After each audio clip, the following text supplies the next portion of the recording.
Hello friends, అందరికీ తెలుసు ఈ సంవత్సరం 2023లో G20 ప్రెసిడెన్సీ మన ఇండియాకి దక్కిందని. అంటే ప్రపంచవ్యాప్తంగా టాప్ 20 కంట్రీస్కి సంబంధించిన సమ్మిట్స్, ఫోరమ్స్ ఏవైతే ఉన్నాయో అన్నీ కూడా ఇండియా ద్వారా హోస్ట్ అవుతాయి. ఇండియాలో సెప్టెంబర్ 9th and 10th డేట్స్లో మెయిన్ సమ్మిట్ జరిగింది.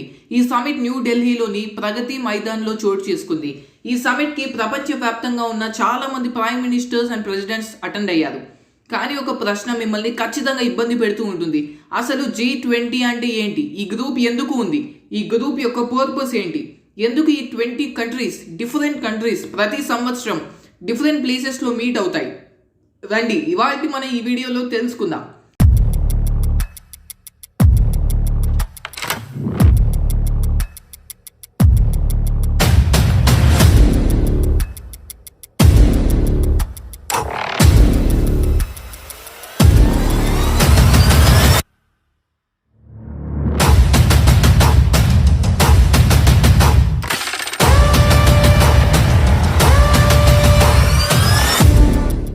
ఫ్రెండ్స్, G20 గ్రూప్ అంటే ఏంటో తెలుసుకోవడం కంటే ముందు మీరు G7 అంటే ఏంటో తెలుసుకోవాలి. ఎందుకంటే G7 G20 కంటే ముందుగా ఫామ్ అయింది. 1970లో ఈ గ్రూప్ స్టార్ట్ అయింది. ఆ టైంలో వరల్డ్ వైడ్గా ఎకనామిక్ కండిషన్ అస్సలు బాగోలేదు. దీని వెనకాల చాలా కారణాలు ఉన్నాయి. అందులో ప్రధాన కారణం ఆయిల్ క్రైసిస్ ఆఫ్ 1973. ఈ క్రైసిస్ ఎలా మొదలైందంటే అరబ్ కంట్రీస్ ఇజ్రాయెల్కి సపోర్ట్ చేసే కంట్రీస్కి ఆయిల్ని అమ్మడం మానేశాయి. Mostly western countries like America and Europe. ఈ western countries middle east oil పైన ఎక్కువగా డిపెండ్ అవుతాయి. కానీ అరబ్ కంట్రీస్ ఈ కంట్రీస్కి ఆయిల్ని అమ్మడం మానేశాయి. దీంతో America and Europe governments decide అయ్యాయి, ఒకవేళ వీళ్ళు కనుక ఎకనామిక్ సిచ్యువేషన్ని ఇంప్రూవ్ చేయాలనుకుంటే ఇమీడియట్గా యాక్షన్ని తీసుకోవాలని. ఒకవేళ వాళ్ళు ఎకనామిక్ సిచ్యువేషన్స్ని ఇంప్రూవ్ చేయాలంటే వాళ్ళందరూ ఒక మీటింగ్ని ఏర్పాటు చేసి ఎకనామిక్ పాలసీస్ని చేయాల్సి ఉంటుంది. దీనివల్ల USA వైట్ హౌస్లో కొన్ని ఇన్ఫార్మల్ మీటింగ్స్ జరిగాయి. 1973లో USA, France, UK and West Germany finance ministers కలిశారు. 2 ఏళ్ల తర్వాత వీళ్ళు ఇటలీని, జపాన్ని కూడా కలుపుకున్నారు. అండ్ 1975లో G6 మీటింగ్ జరిగింది. ఇది ఫస్ట్ అఫీషియల్ మీటింగ్. దీని తర్వాత 1976లో కెనడా కూడా ఈ గ్రూప్లో జాయిన్ అయింది. అప్పటి నుంచి G6 G7గా మారింది. ఈ 7 కంట్రీస్ ఆ సమయంలో మోస్ట్ డెవలప్డ్ కంట్రీస్గా నిలిచాయి, అగ్రస్థానంలో నిలిచాయి. ఈ కంట్రీస్ యొక్క ఎకనామిక్స్ వరల్డ్లోని ఎకనామిక్స్తో పోల్చుకుంటే టాప్లో నిలిచాయి. కానీ ఈ కంట్రీస్ మధ్యలో కొన్ని కామన్ థింగ్స్ కూడా ఉన్నాయి. ఈ కంట్రీస్ అన్ని కూడా లిబరల్ డెమోక్రసీస్ అండ్ ఇవన్నీ కూడా హ్యూమన్ రైట్స్ అండ్ ఇండివిజువల్ ఫ్రీడమ్కి వాల్యూని ఇస్తాయి. కోల్డ్ వార్ సమయంలో పొలిటికల్గా ఈ కంట్రీస్ వెస్టర్న్ బ్లాక్కి చెందినవి. సో దీన్ని బట్టి మనకు అర్థమవుతుంది ఈ కంట్రీస్ అన్ని కూడా ఆయిల్ క్రైసిస్ అండ్ రిసెషన్ లాంటి ప్రాబ్లమ్స్ని ఫేస్ చేస్తున్నాయి. సో వాళ్ళ మెయిన్ ఎయిమ్ ఏంటంటే ఒకటిగా కలిసి ఎకనామిక్ స్ట్రాటజీస్ని తయారు చేయడం. 1998లో రష్యా కూడా ఈ గ్రూప్లో ఇంక్లూడ్ అయింది. G7 G8గా చేంజ్ అయింది. కానీ 2014లో రష్యా క్రిమియా అనే దేశాన్ని ఆక్రమించింది.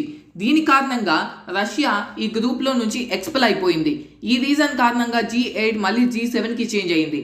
ఇప్పుడు G20 గురించి మాట్లాడుకున్నట్లయితే ఈ G20 కూడా ఎకనామిక్ క్రైసిస్ వల్లనే స్టార్ట్ అయింది. అదే the Asian financial crisis of 1997. South Korea, Indonesia and థాయిలాండ్లో హ్యూజ్ ఫైనాన్షియల్ క్రైసిస్ చోటు చేసుకుంది. దీని వెనకాల ఉన్న రీజన్ గురించి నేను మాట్లాడదలుచుకోలేదు, ఎందుకంటే ఇది టాపిక్ని డైవర్ట్ చేస్తుంది కాబట్టి. కానీ ఈ క్రైసిస్ ఎంత పెద్దదంటే ఇది హాంకాంగ్, లావోస్, మలేషియా, ఫిలిప్పీన్స్ని కూడా అఫెక్ట్ చేస్తూ China, Japan, Singapore, Taiwan and Vietnam వరకు ఎక్స్టెండ్ అయింది. ఈ కంట్రీస్లో కరెన్సీ యొక్క వాల్యూ పడిపోవడం స్టార్ట్ అయింది, అన్ఎంప్లాయ్మెంట్ రైజ్ అయింది. ఆ తర్వాత 1998లో రష్యా కూడా ఫినాన్షియల్ క్రైసిస్ని ఫేస్ చేసింది. అప్పుడే మళ్ళీ G7లో రష్యా ఇంక్లూడ్ అయింది. ఇక్కడ G7లోని ఇతర దేశాలు ఒక విషయాన్ని బాగా అర్థం చేసుకున్నాయి. వరల్డ్ అనేది టైంతో పాటు ఎక్కువగా ఇంటర్ కనెక్ట్ అవుతుంది. గ్లోబలైజేషన్ ఎంత ప్రామినెంట్ అంటే ఒకవేళ ఏదైనా ఒక దేశంలో ప్రాబ్లమ్స్ వస్తే వాటి ఎఫెక్ట్స్ వేరే దేశాల మీద కూడా పడతాయి.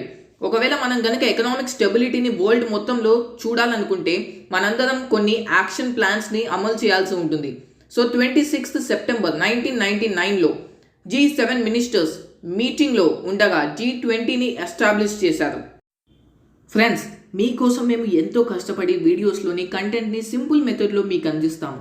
ఒకవేళ మీరు కనుక మా వీడియోస్లను చూస్తున్నట్లయితే ప్లీజ్ వీడియోస్ని లైక్ చేయండి, షేర్ చేయండి అండ్ అలాగే సబ్స్క్రైబ్ చేసి పక్కనే ఉన్న బెల్ ఐకాన్ క్లిక్ చేయండి. అప్పుడు మేము ఏ వీడియో చేసినా మీకు వెంటనే నోటిఫికేషన్ వస్తుంది. సో మీ వైపు నుంచి మాకు కూడా కొంచెం ఎంకరేజ్మెంట్ కావాలి. వీడియోలోకి అయితే మళ్ళీ టాపిక్లోకి వెళ్ళిపోదాం. ఈ G20 గ్రూప్లో డెవలప్డ్ కంట్రీస్తో పాటు డెవలపింగ్ కంట్రీస్ కూడా ఉన్నాయి. బిగ్ క్వశ్చన్ ఏంటంటే అసలు ఈ G20 గ్రూప్లో ఏ కంట్రీస్ ఉండాలి, ఏ కంట్రీస్ ఉండకూడదు? ముందుగా ఉన్న G7 మెంబర్స్ ఈ G20లో ఖచ్చితంగా ఉండాలి. అయితే బిగ్గెస్ట్ కంట్రీస్ అయిన China, India, Brazil, south Africa, Russia కూడా ఉండాలి. And next regional powers. ఇక్కడ రీజనల్ పవర్స్ చాలా ఇంపార్టెంట్. ఈ రీజన్ వల్ల సౌత్ అమెరికా రీజియన్ నుంచి Brazil and Argentina, north America region నుంచి మెక్సికో, ఓషేనియా రీజియన్ నుంచి ఆస్ట్రేలియా, మిడిల్ ఈస్ట్ రీజియన్ నుంచి సౌదీ అరేబియా అండ్ టర్కీ ఇవి ఖచ్చితంగా ఇంక్లూడ్ అయి ఉండాలి. యూరోప్లో G7 గ్రూప్లో ఉన్న కంట్రీస్ తప్ప మిగతా కంట్రీస్ని యూరోపియన్ యూనియన్గా కన్సిడర్ చేశారు. సో ఇవాళ G20 గ్రూప్లో 19 కంట్రీస్ అండ్ 1 యూరోపియన్ యూనియన్ ఉంది. ఈ 20 కంట్రీస్ వరల్డ్లో టాప్ 20 కంట్రీస్గా కన్సిడర్ అవుతాయి. కేవలం పొలిటికల్ ఇంకా ఎకనామికల్ పరంగానే కాదు, మిలిటరీ, పాపులేషన్ కారణంగా కూడా. ఇంట్రెస్టింగ్ థింగ్ ఏంటంటే G20 తయారు చేయడానికి మెయిన్ రీజన్ ఫైనాన్షియల్ క్రైసిస్ని డీల్ చేయడానికి. G20 గ్రూప్ మీటింగ్స్కి కేవలం ఫైనాన్స్ మినిస్టర్స్ ఇంకా ఈ కంట్రీస్ యొక్క సెంట్రల్ గవర్నమెంట్స్ మాత్రమే అటెండ్ అవుతారు. ఈ ప్రాసెస్ 2008 గ్లోబల్ ఫైనాన్షియల్ క్రైసిస్ వరకు కంటిన్యూ అయింది. అప్పుడే వీళ్ళు రియలైజ్ అవుతారు ఇంకా సీరియస్ మీటింగ్స్ని కండక్ట్ చేయాలని. అండ్ ఈ మీటింగ్స్కి ఫైనాన్షియల్ మినిస్టర్సే కాదు, ప్రైమ్ మినిస్టర్స్, ప్రెసిడెంట్స్ కూడా అటెండ్ అవ్వాలి. అండ్ ఒకవేళ ఫ్యూచర్లో ఫైనాన్షియల్ క్రైసిస్ని ప్రివెంట్ చేయాలి అంటే అన్ని కంట్రీస్ కూడా కోఆపరేట్ చేయాలి. అందుకే ఈ G20 లీడర్స్ యొక్క ఫస్ట్ అఫీషియల్ సమిట్ 2008లో అమెరికాలో జరిపారు. ఎక్కడైతే ఈ కంట్రీస్ అన్ని కలిసి డిసైడ్ చేశాయి ట్రేడ్ బ్యారియర్స్ని తగ్గించి స్పెండింగ్ని ఇంక్రీజ్ చేయాలని. టోటల్గా వాళ్ళు $4 ట్రిలియన్ స్పెండ్ చేసి ఎకనామీస్ని మళ్ళీ ఒక మంచి స్థాయికి తీసుకురావాలనుకున్నారు. టోటల్గా ఈ G20 కంట్రీస్ కలిసి 85% గ్లోబల్ ఎకనామిక్ని కాంట్రిబ్యూట్ చేస్తాయి. 75% కంటే కూడా ఎక్కువగా గ్లోబల్ ట్రేడ్ ఈ కంట్రీస్లో నడుస్తుంది. అండ్ వరల్డ్లో 2/3 పాపులేషన్ ఈ కంట్రీస్లోనే బ్రతికి ఉన్నారు. 2008 నుంచి ఎవ్రీ ఇయర్ ఈ G20 సమిట్ని నిర్వహిస్తున్నారు. డిఫరెంట్ కంట్రీస్లో ఎవ్రీ ఇయర్ ఈ సమిట్ని హెల్ప్ చేస్తారు. ఈ G20 సమిట్స్ అనేవి సిస్టమాటికల్గా పనిచేస్తున్నాయో లేవో అని తెలుసుకోవడానికి ట్రోయోకా సిస్టమ్ అనే ఒక సిస్టమ్ని యూజ్ చేస్తారు. ట్రోయోకా సిస్టమ్ కింద 3 కంట్రీస్ కలిసి వర్క్ చేస్తాయి. Current G20 president, previous year G20 president and future G20 president. Last ఇయర్లో G20 సమిట్ ఇండోనేషియాలో జరిగింది. ఈ సంవత్సరం ఇండియాలో జరిగింది. అండ్ 2024లో బ్రెజిల్లో ఈ సమిట్ని కండక్ట్ చేస్తారు. అంటే ఇండోనేషియా, ఇండియా అండ్ ఇంకా బ్రెజిల్ ఇప్పుడున్న ట్రోయోకా కంట్రీస్. G20 ప్రెసిడెన్సీ ఒక రేషనలైజ్డ్ బేసిస్ మీద జరుగుతుంది. G20లోని 20 మెంబర్స్లో ఎవ్రీ ఇయర్ ఒకరు ప్రెసిడెంట్ అవుతారు. ఒకవేళ మీరు ఈ లిస్ట్ని చూసినట్లయితే ఫస్ట్ సమిట్ 2008లో జరిగింది. అండ్ ఇది 18th G20 సమిట్. అమెరికా అనేది ఏకైక దేశం ఎక్కడైతే G20 సమిట్ 2 సార్లు జరిగిందో, 2008 ఇంకా 2009లో. దీని వెనకాలన్న రీజన్ 2008లో అమెరికాలో స్టార్ట్ అయిన ఫైనాన్షియల్ క్రైసిస్ కావచ్చు. కానీ ఆ తర్వాత కూడా వరుసగా G20 సమిట్స్ డిఫరెంట్ కంట్రీస్లో జరుగుతూనే ఉన్నాయి. అది ఇప్పటి వరకు జరుగుతూనే ఉన్నాయి. 2009 నుంచి UK, Canada, South Korea, France, 2012లో మెక్సికో, 2013లో రష్యా, ఆ తర్వాత Australia, Turkey, China, Germany, Argentina, Japan, Saudi Arabia, Italy, Indonesia and 2023లో ఇండియా. ఓన్లీ 2 G20 మెంబర్సే మిగిలిపోయారు ఎక్కడైతే G20 సమిట్స్ ఇప్పటి వరకు జరగలేదు. అవే బ్రెజిల్ అండ్ సౌత్ ఆఫ్రికా. అందుకే నెక్స్ట్ ఇయర్ 2024లో బ్రెజిల్లో ఈ సమిట్ని కండక్ట్ చేస్తారు. అండ్ 2025లో సౌత్ ఆఫ్రికాలో, ఆ తర్వాత 2026 నుంచి ఇది మళ్ళీ రిపీట్ అవుతుంది. అంటే ఈ ప్రాసెస్ మళ్ళీ రిపీట్ అవుతుంది. 2026 నుంచి మళ్ళీ G20 సమిట్స్ USA నుంచి యథావిధిగా స్టార్ట్ అవుతాయి.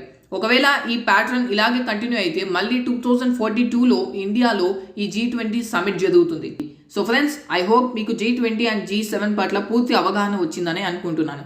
వీడియో నచ్చితే సబ్స్క్రైబ్ చేయండి. And thanks for watching.